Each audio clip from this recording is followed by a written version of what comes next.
어허, 사회적 거리두기도 모르시오? 반려동물은 괜찮소? 자, 그럼 진료를 시작하겠소. 어허, 이런. 뱃살이 중독성이 쩔지 않소. 냥이보감을 기다리셨던 분들이 계셨을 수도 있는데 바쁘다는 핑계로 영상 업로드가 많이 늦었습니다. 그거 참 묘한 뱃살이로세. 어디 뱃살이 포동포동하고 말랑말랑한 것이 내일 아침까지 만질 수 있겠소. 오늘은 새끼 고양이 우유 먹이기, 배변 유도하기에 대한 영상입니다. 고양이 우유 먹이기가 생각보다 쉽지 않더라고요.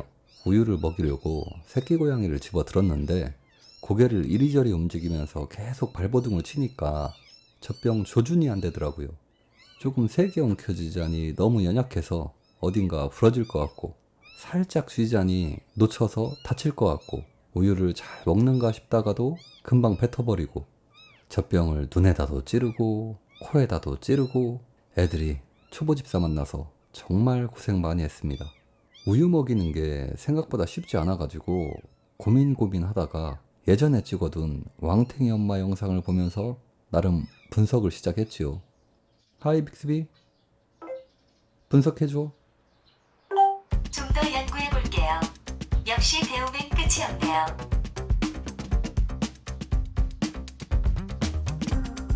영상 속에 답이 있더라고요. 그동안은 새끼 고양이를 이렇게 들고 우유를 먹였는데 그게 고양이 입장에서는 엄청 불편한 자세였나 봅니다. 영상을 보시면 새끼 고양이 뒷다리가 허공을 휘젓습니다. 이런 자세로 우유를 먹이니까 젖병을 금방 뱉어버리더라고요. 나름의 노하우를 전해드리자면 고양이 뒷발이 어딘가 지탱할 곳이 있어야 합니다. 예를 들어 집사님 손바닥이나 허벅지 같은 곳, 그리고 고양이 앞발은 젖병을 쥔 손주변을 잡을 수 있게 해주시는 게 좋습니다. 마지막으로 우유가 잘 나올 수 있게 젖병을 살짝 기울여 주시면 우유를 기똥차게 먹습니다. 참 쉽죠? 얘는 꼭 이렇게 해줘야 먹어. 아이고. 처음이 어렵지 금방 익숙해지더라고요. 상황에 따라 달랐지만 보통 3시간에서 4시간 간격으로 우유를 먹였었고 최대 5시간은 넘기지 않았던 것 같습니다. 몇 주간은 제 손에서 우유 냄새가 사라지지 않았던 것 같습니다. 불가능하겠지만 이때로 다시 돌아갈 수만 있다면 정말 잘 케어해 줄 수 있을 것 같은데 지금 다시 돌이켜보니 많이 미안하네요. 그리고 우유를 잘 먹던 아이가 우유를 먹지 않는다든가 우유를 먹더라도 한참을 칭얼거리다 먹는 행동을 계속 반복한다면 어딘가 아픈 겁니다. 누렁이가 어느 날인가부터는 우유를 잘 안 먹더라고요. 꼭 한참을 놀아줘야 정말 맛없게 억지로 우유를 먹더라고요. 그래서 누렁이 몸을 꼼꼼히 살펴봤죠. 똥꼬 좀 비드려라. 어휴. 아니나 다를까 항문 위쪽 꼬리 시작 부분이 골마 있더라고요. 병원에 가서 고름 짜내고 소독하고 약을 먹이니까 그때부터는 또 우유를 잘 먹더라고요. 아이고 이쁘다. 또 약은 잘 먹네. 누렁이가 또 약은 잘 먹어. 아이고 이쁘다. 선생님이 쌀 때 얼마나 아팠을게요. 꼭 기억하셔야 할 것.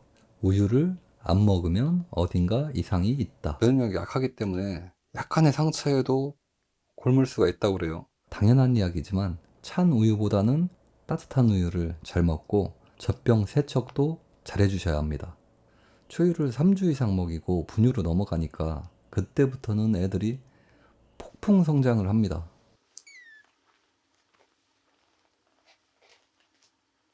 정말 하루하루가 달라요. 그런데 초유에서 분유로 넘어가실 때 저 같은 경우는 한 번에 넘어갔거든요. 그랬더니 애들이 설사를 심하게 했습니다.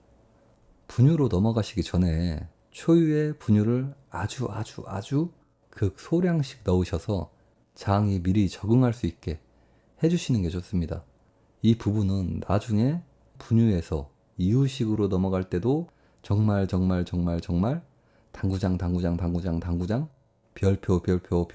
별표만큼 중요합니다. 그래야 집사 생활이 편해집니다. 설사 기간이 길어지면 심각한 문제가 생길 수도 있습니다. 또 방에 고양이 금덩어리 발자국이 1224개 정도 생깁니다. 애들이 우유를 먹다가 배가 부르면 젖병에서 고개를 돌리거든요. 그럼 배가 빵빵해지고 잘 움직이지도 못해요. 초유를 먹일 때는 그런 일이 없었는데 분유를 먹일 때 만땅으로 우유를 먹이니까 애들이 가끔 구토를 하더라고요. 사람도 구토를 하고 나면 머리가 띵할 때가 있잖아요. 애들도 구토를 하고 나니까 쇼크 상태에 빠지는 경우가 가끔 있었습니다. 우유를 계속 먹이다 보면 어느 정도의 양을 먹는지 대충 감이 오실 거예요. 고개를 돌릴 때까지 우유를 먹이는 것보다 몸이 조금 더 힘드시겠지만 살짝 부족하게 좀 더 자주 우유를 먹였을 때가 애들 컨디션이 더 좋았던 것 같습니다.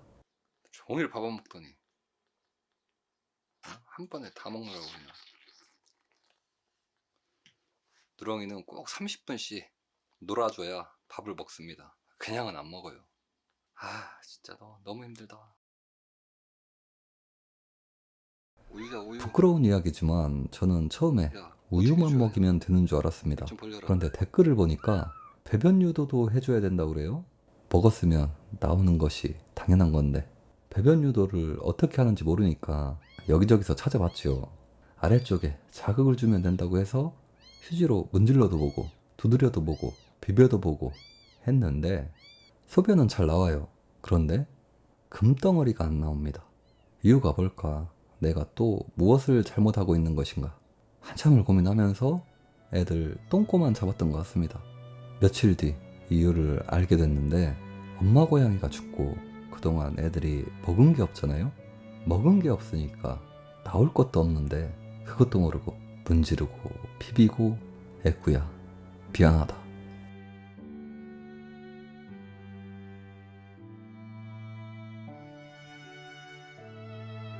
일단 배변 유도는 우유를 먹이시기 전과 후 2번에 걸쳐 해주시는 게 좋습니다. 우유를 먹이시기 전에 휴지 뭉치로 톡톡톡 자극을 주시면 쉬아가 조금 나올 겁니다. 많이 나올 수도 있습니다. 그건 그때그때 달라요. 그리고 우유를 먹이시고 난 후에 자극을 주시면 훨씬 더 많은 양의 쉬아가 나올 겁니다. 물론 적게 나올 수도 있습니다. 다시 말씀드리지만 그건 그때그때 다릅니다. 그리고 고양이 금덩어리는 사람도 그렇잖아요. 마려워야 나오지 아무 때나 나오겠습니까? 항문을 유심히 보시면 금덩어리가 아주 살짝 보일 때가 있습니다. 그때가 황금 타이밍입니다. 그때 자극을 주시면 금덩어리가 뚝딱 하고 나옵니다. 아주 길게 나옵니다. 준비를 단단히 하셔야 합니다. 생각보다 엄청 길어요. 휴지를 짧게 준비하셨다면 당황하실 수도 있습니다. 휴지를 넉넉하게 준비하셔서 확실하고도 완벽한 마무리. 처음에는 실처럼 가늘게 나오고 다음이 빼빼로, 그 다음이 감자깡. 감자깡까지 보셨다면 졸업이 얼마 남지 않은 겁니다. 저도 처음에 깜짝 놀랐습니다. 이렇게 작은 녀석이 이만한 사이즈의 금덩어리를 배출하다니. 와우, unbelievable.